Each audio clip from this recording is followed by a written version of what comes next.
सभी छात्र छात्राओं का बायोलॉजी शिक्षा में एक बार पुनः स्वागत है।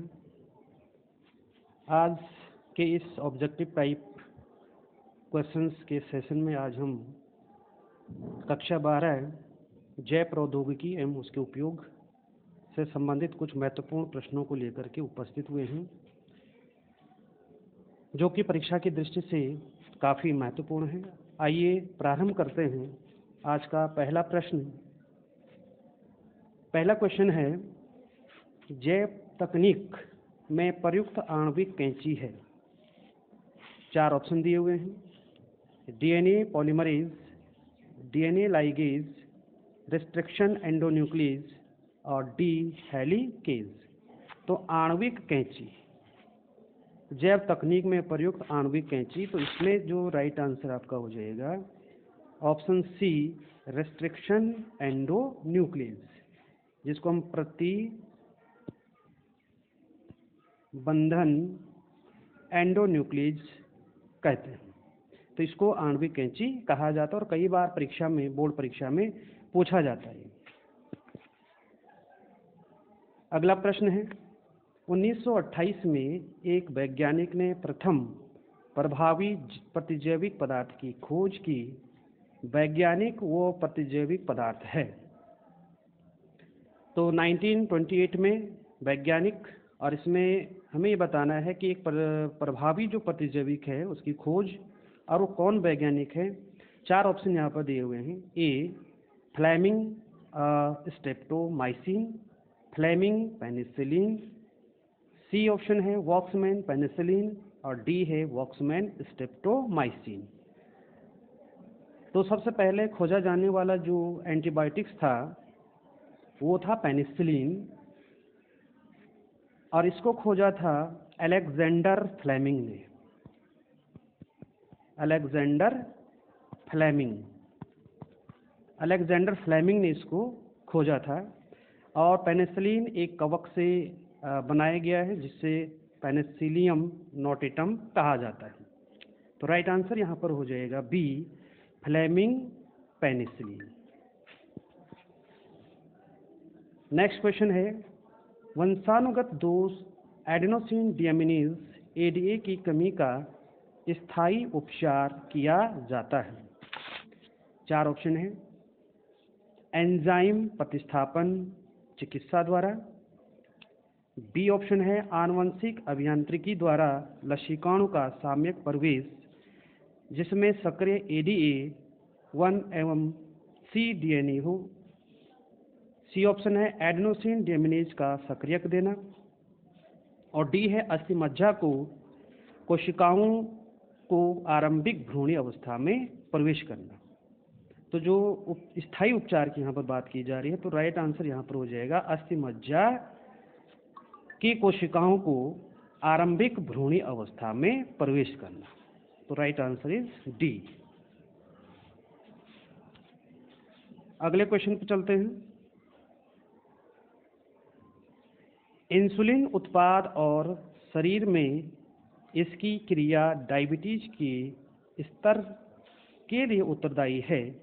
यह यौगिक निम्नलिखित में से किस वर्ग में या किस वर्ग से संबंधित है।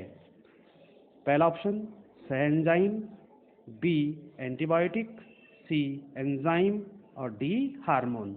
तो यहाँ पर ये जो इंसुलिन है एक हार्मोन है, तो राइट आंसर यहाँ पर हो जाएगा D hormone. Next question, adenosine deaminase की कमी को किस प्रकार दूर किया जा सकता है। 4 ऑप्शन दिए हैं: जीन थेरेपी द्वारा, एंटीबायोटिक बनाकर, मानव वृद्धि हार्मोन द्वारा और डी इंटरफेरॉन का उत्पादन कर। तो इसमें जो एडेनोसिन डीएमिनेज की कमी को दूर किया जाता है वो जीन थेरेपी यानी कि जीन चिकित्सा। तो A option is right, gene therapy द्वारा।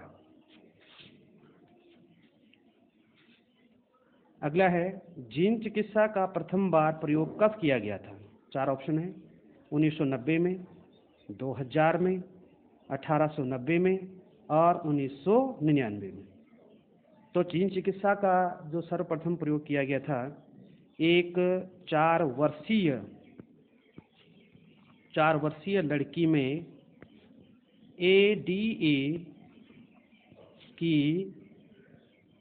कमी को दूर करने के लिए, तो वो किया गया था 1990 में। तो राइट आंसर यहाँ पर हो जाएगा ए, 1990 में। अगला क्वेश्चन है, प्रथम पारजीनी गाय का नाम क्या था? Transgenic cow. तो 4 ऑप्शन यहाँ पर दिए हुए हैं, रोजी, बी बबली, सी हीरा और डी मोती। तो प्रथम पारजीनी जो गाय था वो था रोजी गाय, रोजी गाय। तो राइट आंसर यहाँ पर हो जाएगा ए, रोजी गाय। अगला क्वेश्चन, किसी आनुवंशिक रोग को किस चिकित्सा पद्धति से दुरुस्त किया जा सकता है? 4 ऑप्शन है, एलोपैथी, शल्य पद्धति, जीन चिकित्सा और अन्य विधि। तो आनुवंशिक रोगों को या उसके जो जीन हैं उनके जीन दोषों को दूर किया जाता है, तो उसमें चिकित्सा पद्धति को हमको बताना है। तो राइट आंसर यहाँ पर हो जाएगा आपका जीन चिकित्सा। तो सी, जीन चिकित्सा।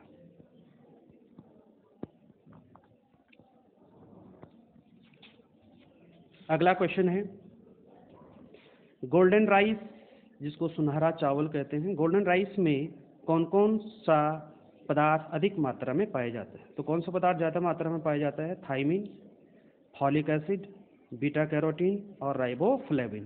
तो यहाँ पर जो है कि बीटा कैरोटीन सबसे अधिक मात्रा में पाया जाता है गोल्डन राइस में। अगला, निम्नलिखित में से कौन सा जीवाणु नाइट्रोजन स्थिरीकरण करने में समर्थ है? ई कोलाई, राइजोबियम, एग्रोबैक्टीरियम, इनमें से कोई नहीं। तो नाइट्रोजन का स्थिरीकरण करने में जो समर्थ जीवाणु है वो है राइजोबियम। तो बी आंसर इज राइट। अगला क्वेश्चन है, बीटी अविष के रवे कुछ जीवाणुओं द्वारा बनाए जाते हैं, लेकिन जीवाणु स्वयं को नहीं मारते हैं क्योंकि आविष निष्क्रिय होता है, जीवाणु आविष के प्रति प्रतिरोधी है, आविष परिपक्व है और डी आविष जीवाणु की विशेष थैली में मिलती है। तो यहाँ पर राइट आंसर हो जाएगा कि आविष निष्क्रिय होता है, यानी कि ए।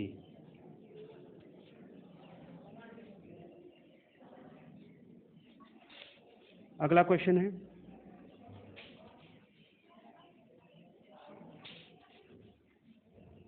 कुछ नीले हरे शैवाल जैसे